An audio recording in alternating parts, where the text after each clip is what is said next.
अप्रैल और मई में हमारा ये महान देश, इसके मतदाता आने वाले 5 साल तक इस देश का शासन किस पार्टी के साथ होगा, किस व्यक्ति के पास होगा, इसका निर्णय करने वाले हैं, फैसला करने वाले हैं। और वो जो फैसला करने वाले हैं उसमें आप सभी का बहुत महत्वपूर्ण रोल है, बहुत महत्वपूर्ण योगदान रहने वाला है। इस जमाने के चुनाव में जितना महत्व घर घर घूमकर प्रचार करने वाले कार्यकर्ता का है, इतना ही महत्व सोशल मीडिया के माध्यम से घर घर संदेश पहुंचाने वाले कार्यकर्ता। मित्रों, देश की जनता ने एक प्रकार से तय कर लिया है। मैं करीब करीब देश के सभी राज्यों से होकर यहां आया हूं। जिस जिस कोने में गया, जिस जिस हिस्से में गया, जिस मत क्षेत्र के अंदर गया, हर जगह देश की जनता नरेंद्र मोदी जी को तीसरी बार प्रधानमंत्री बनाना है। युवाओं के बीच में जाते हैं, मोदी मोदी के नारे लगते हैं। महिलाओं के बीच में जाते हैं, मोदी मोदी के नारे लगते हैं। गरीबों के बीच में जाते हैं, मोदी मोदी के नारे लगते हैं। किसानों के बीच में जाते हैं, मोदी मोदी के नारे लगते हैं। मगर मैं आज आप सभी को मिलने के लिए, आपसे बात करने के लिए इसलिए आया हूं कि चुनाव तेलंगाना में भारतीय जनता पार्टी को और मजबूत कर 12 से ज्यादा सीटें भारतीय जनता पार्टी की जिताने का चुनाव। हम सब 400 पार का लक्ष्य तो याद रखें।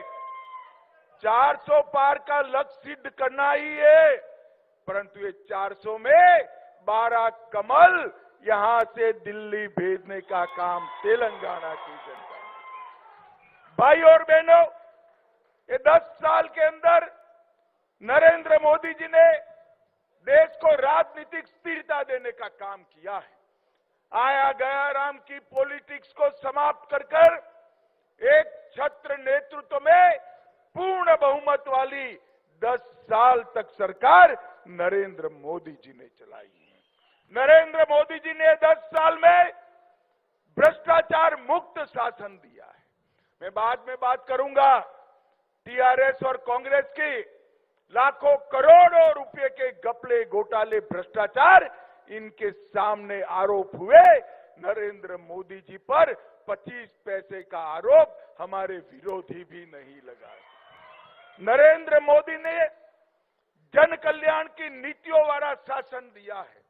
नरेंद्र मोदी जी ने देश को समृद्ध बनाने का काम किया है। नरेंद्र मोदी जी ने देश को सुरक्षित बनाने का काम किया है। हम जब शासन में आए 11वें नंबर की अर्थव्यवस्था थे, आज फिर से चुनाव में जा रहे हैं। 11वें नंबर से 5वें नंबर की अर्थव्यवस्था भारत बन गया है मित्रों। और मैं आपको मोदी गारंटी बताने आया हूं।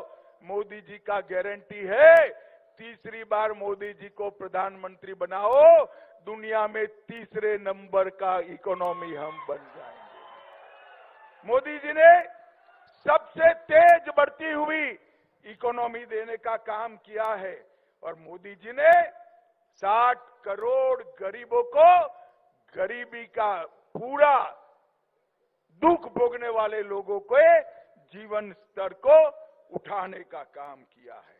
आज भारत स्मार्ट डेटा कंजम्पशन में दुनिया में नंबर 1 है, फिनटेक में नंबर 1 है, मोबाइल मैन्युफैक्चरिंग में नंबर 2 है, तीसरा बड़ा एविएशन मार्केट है, तीसरा बड़ा ऑटो मार्केट है और चंद्रमा के दक्षिण ध्रुव पर पहुंचने वाला भारत पहला देश है।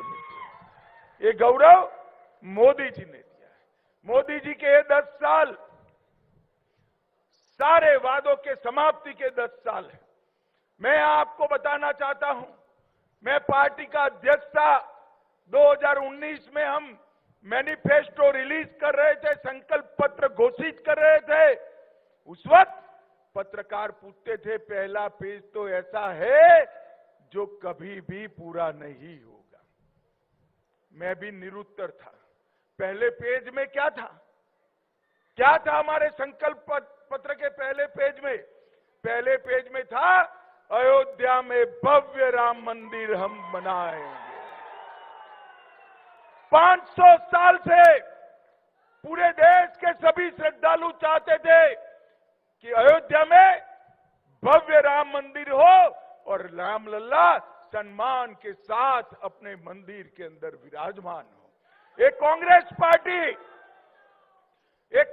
पार्टी 70 साल तक राम मंदिर के मुद्दे को अटकाती रही, भटकाती रही, लटकाती रही। अरे आपने तो बनाया नहीं मंदिर, मोदी जी ने बनाया, प्राण प्रतिष्ठा थी, आपको निमंत्रण दिया, आप उपस्थित भी नहीं रहे।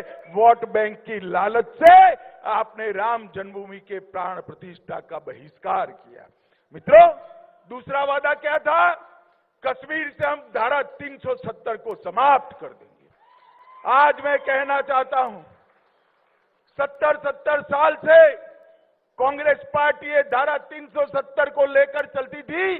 नरेंद्र मोदी जी ने 5 अगस्त 2019 को धारा 370 को एक झटके में समाप्त कर दिया। युवा मित्रों, मुझे बताओ, ये कश्मीर जो है हमारा है या नहीं है? अरे जोर से बोलो, है या नहीं है? धारा 370 हटनी चाहिए थी या नहीं हटनी चाहिए थी? एक कांग्रेस पार्टी तुष्टीकरण की राजनीति के कारण धारा 370 हटाती नहीं थी। मोदी जी ने एक झटके में धारा 370 को समाप्त कर दिया। हमने तीसरा वादा किया था, ट्रिपल तलाक को हम समाप्त कर देंगे। किसी की हिम्मत नहीं थी। लाखों करोड़ों मुस्लिम माताओं बहनों के साथ अन्याय होता था। मुस्लिम की बात करने वाले, माइनॉरिटी की बात करने वाले मुस्लिम माताओं की आवाज नहीं सुनते थे। मोदी जी ने ट्रिपल तलाक को समाप्त कर दिया और देश में सभी को अधिकार मिला। मोदी जी ने कहा था कि हम महिलाओं को 33% आरक्षण देंगे। कांग्रेस पार्टी सालों तक सत्ता पर रही, परंतु उनको 33% आरक्षण रिजर्वेशन नहीं मिला।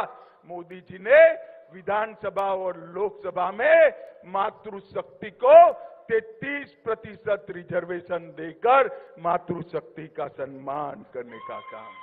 और अभी कल ही हमने कहा था हम CAA लाएंगे। कांग्रेस पार्टी CAA का विरोध करती थी।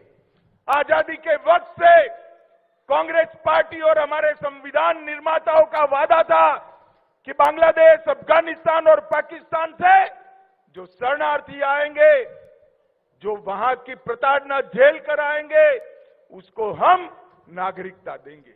मगर तुष्टीकरण की, वोट बैंक की राजनीति के कारण कांग्रेस पार्टी इसका विरोध करती थी।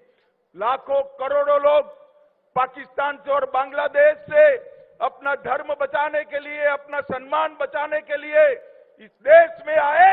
उनको नागरिकता नहीं मिलती थी। अपने ही देश में वो नागरिकता के बगैर अपमानित होते थे। नरेंद्र मोदी जी ने हिंदू, बौद्ध, जैन, ये सारे सिख, ये सारे लोगों को नागरिकता देकर उनका सम्मान करने का काम नरेंद्र मोदी जी ने किया। भाइयों और बहनों,